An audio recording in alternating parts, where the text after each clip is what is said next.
what did it mean to you to write this book, and what do you want people to take from it?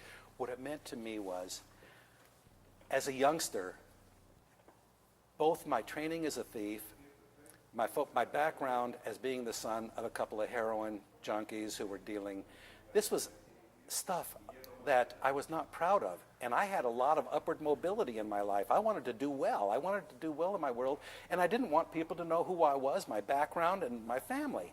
So I put it all aside, and I never looked at it. And I went through my law career, and everybody looks at me and they assume, oh, he's probably from an upper class background, probably got professional parents, da-da-da-da-da. You can't tell. The guy's already a lawyer. You don't know his background. But I knew. And there was some point in my life when I felt like I had to come clean. And I had to feel that if I get judged negatively by who I am or who I was or who my parents were, so be it. I can take the heat. Now I can take the heat. I wasn't so secure when I was younger. It was a big deal later, and I was trying to avoid being harshly judged. But the few people that I mentioned my childhood to and some of the incidents to said, Kenny, this is great stuff. You have to write it down.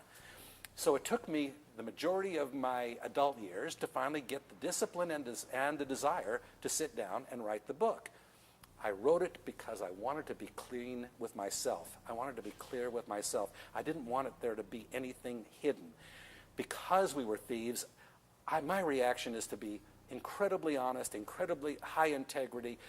That's how I react to that. And if I'm going to live like that, then I have to be honest. And I had to write this book to be honest and let it all out. That it might encourage other people never really was a motivation. That it might give other kids an opportunity or a chance to see that they can overcome whatever it is that they need to do. That really wasn't the initial motivation. Sometimes I think people write books and don't exactly know why. And I wrote this as an important personal growth for me.